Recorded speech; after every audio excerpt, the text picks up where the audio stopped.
நாளைக்கான வீடியோ தாங்க வந்திருக்கு. வீடியோ வந்து சூப்பரா இருந்துச்சு அப்படின்னு தாங்க சொல்லணும். அதாவது சுடர் போட்ட பிளான் எல்லாம் கடைசியில வந்து நாசமா போச்சு அப்படின்னு தாங்க சொல்லணும். ஆனா அத விட பயங்கரமான பிளான் வந்து நம்ம இந்து போட்டிருக்காங்க அப்படின்னு தாங்க சொல்லணும். அதெல்லாம் பார்க்கறதுக்கு சேனலை மட்டும் மறக்காம லைக் அண்ட் சப்ஸ்கிரைப் மட்டும் பண்ணிருங்க.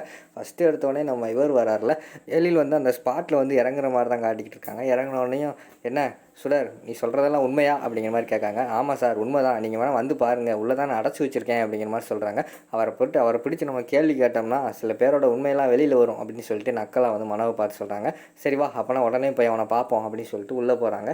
ஒரு உள்ளே போய் எங்கே இருக்கான் அவன் அப்படின்னு கேட்குறோன்னே, சார் இந்த ரூமுக்குள்ளே அடைச்சி வச்சுருக்கேன், திறந்து பாருங்கள் அப்படிங்கிற மாதிரி சொல்கிறாங்க. சரின்னு சொல்லிட்டு ஓப்பன் பண்ணி பார்க்காங்க. உள்ளே பார்த்தா ஆளே இல்லை. அதை பார்த்தோன்னே மனோவுக்கு வந்து பயங்கரமான சந்தோஷமாயிருது. ஐயா சூப்பர், ஆள் இல்லை, நம்ம அப்பா வந்து கரெக்டாக கச்சிதமாக வந்து வேலையை முடிச்சிட்டாரே அப்படிங்கிற மாதிரி வந்து அவங்க சந்தோஷப்பட்டுக்கிட்டு இருக்கிற மாதிரி காட்டிக்கிட்டு இருக்காங்க. நம்ம இவருக்கு எழிலுக்கு வந்தது பாருங்க கோவம். என்ன சுடர் விளாண்டுக்கிட்டு இருக்கியா, உள்ளே ஆள் இருக்காங்கன்னு சொன்னேன், உள்ளே பார்த்தா யாருமே இருந்த தடயம் கூட இல்லையே, எங்கே போனான் அப்படிங்கிற மாதிரி கேட்காங்க.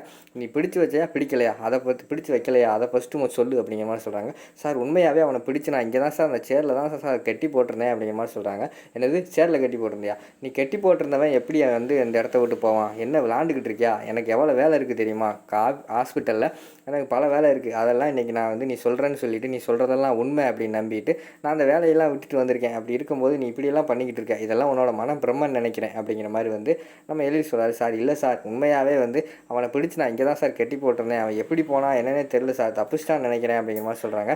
இங்கே பாரு, நான் உங்ககிட்ட வந்து டைம் வேஸ்ட் பண்ண விரும்பலை, எனக்கு 1008 வேலை இருக்குது, நான் கிளம்புறேன் மனம், நான் கிளம்புறேன், நீ பின்னாடி வா அப்படின்னு சொல்லிவிட்டு அந்த இடத்துல இருந்து நம்ம எழில் வந்து போகிறாங்க. உடனே மனம் வந்து நக்கலாக வந்து நம்ம சுடர்கிட்ட பேசுகிறாங்க. நீ என் கல்யாணத்தை நிறுத்துறதுக்கு பல வகையான பிளான் போடுறேன்னு தெரியுது, ஆனால் எதுவுமே ஒர்க் அவுட் ஆகாது, கல்யாணம் வந்து கடைசியில் என் கூட தான் நடக்க போகுது பாரு அப்படின்னு சொல்லிட்டு ஒரு அந்த இடத்துல இருந்து மனோ போகிறாங்க. ராமையா பார்த்துட்டு நீங்கள் என்ன அவரோட கூட்டா, அவங்களையும் கவனிச்சுக்கிறேன் அப்படின்னு சொல்லிட்டு அந்த இடத்துல இருந்து கிளம்பிடுறாங்க நம்ம மனோ வந்து. அடுத்த சீனில் வந்து நம்ம சுடர் வந்து டேரெக்டாக வந்து இந்துவோட வீட்டுக்கு தான் போகிறாங்க. இந்துவோட வீட்டில் போய் பயங்கரமாக யோசிச்சு வச்சுக்கிட்டு கட்டுக்குள்ளே இருக்காங்க. என்னாச்சு அப்படிங்கிற மாதிரி கேட்டவொடனையும், அக்கா நான் ஒருத்தரை வந்து கடத்தி வச்சுருந்தேன், அதாவது நம்ம எழில் சார் ஒரு தங்கியிருந்தார்ல ஒரு ரூம்பு, அங்கே வந்து அவன் தான் ரூம் பாயாக வேலை பார்த்தான். மனோக்கிட்ட காசை வாங்கிட்டு இந்த மாதிரி பிரச்சனை பண்ணி விட்டுட்டான். அதனால் வந்து அவனை நான் கரெக்டாக வந்து பிடிச்சி ஒரு ரூமில் அடைச்சி வச்சுருந்தேன். கடைசியில் அவன் எப்படி தப்பிச்சு போனான் என்னென்னே தெரியலை அப்படிங்கிற மாதிரி சொல்லிகிட்டு இருக்க மாதிரி காட்டிக்கிட்டு இருக்காங்க.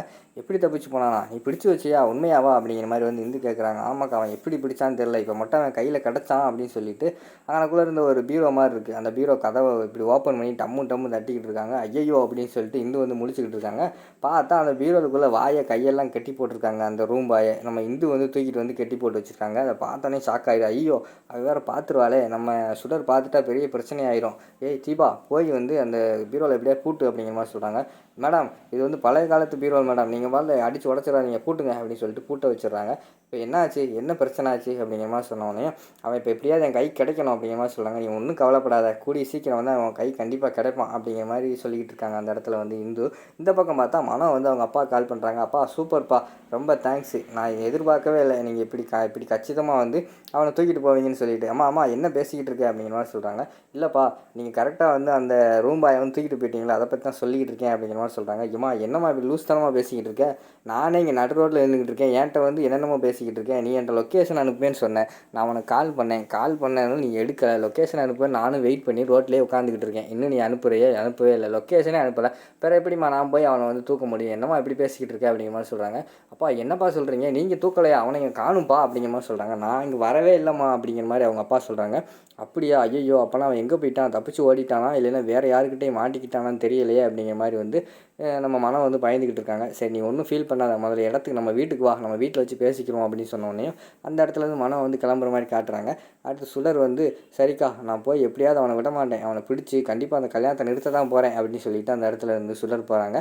அதுக்கடுத்து இந்துக்கிட்ட வந்து நம்ம தீபா வந்து கேட்காங்க. பெய் மேடம் எதுக்கு மேடம் இவனை கடத்தி வச்சிங்க, நீங்கள் சொல்லுங்கள் அப்படிங்கிற மாதிரி சொன்னோடனே, இல்லை இப்போ வந்து உண்மை வந்து எழிலுக்கு தெரிஞ்சு போச்சுன்னா எழிலுக்கு வந்து கல்யாண ஆசை இருக்காது, கல்யாணத்தை அப்படியே நிப்பாட்டிடுவார், இப்போ தான் அவர் கல்யாணத்துக்கு வந்து ஒத்துருக்காரு, அதுக்குள்ளே எப்படியாவது வந்து நான் சுடரோட மனசை மாற்றியோ இல்லைனா ஏதாவது பண்ணி கண்டிப்பாக சுடருக்கும் எழிலுக்கும் கல்யாணம் பண்ணி வச்சுருவேன், அதனால தான் இவனை வந்து மறைச்சி வச்சேன், கல்யாணம் முடிகிற வரைக்கும் வந்து நம்ம கட்சியில் தான் இருப்பான் அப்படிங்கிற மாதிரி சொல்லிக்கிட்டு இருக்காங்க.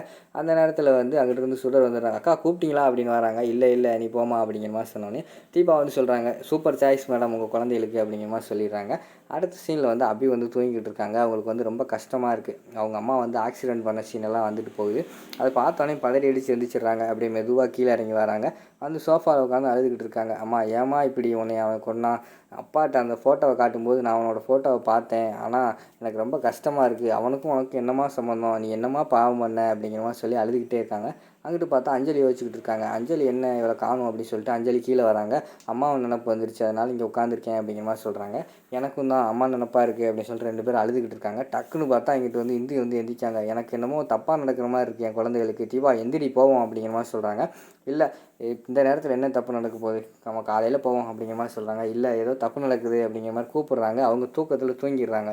இங்கிட்டு பார்த்தா நம்ம மனம் ஒரு ஆள் பூசாரி செட் பண்ணி நிறைஞ்ச பௌர்ணமியில் வந்து இந்துவை எப்படியாவது வந்து தீர்த்து கட்டிடணும் அப்படின்னு சொல்லிட்டு தீய சக்திகள்லாம் சேர்றது இந்து பௌர்ணமி தான் சேரும் அப்படிங்கிற மாதிரி சொல்லிவிட்டு அவங்க வந்து ஒரு பிளான் போட்டுக்கிட்டு இருக்காங்க. அவர் பார்த்தா பயங்கரமான பூஜையெல்லாம் நடத்திக்கிட்டு இருக்கிற மாதிரி காட்டிக்கிட்டு இருக்காங்க. இன்றைக்கி வந்து நிறைஞ்ச பௌர்ணமி, உன்னை சும்மா விட மாட்டேன், தீய சக்தியெல்லாம் இன்றைக்கி ஒன்றா சேர்ற நாள், கண்டிப்பாக இன்றைக்கி வந்து உன்னை நான் கெட்டி போட்டு உன்னை அழிச்சிருவேன் அப்படிங்கிற மாதிரி சொல்லி அவர் வந்து ஒரு பூஜையெல்லாம் பண்ணிக்கிட்டு இருக்கிற மாதிரி காட்டிக்கிட்டு இருக்காங்க. அதோட பார்த்தீங்கன்னா இந்த எபிசோட வந்து முடிச்சிடுறாங்க.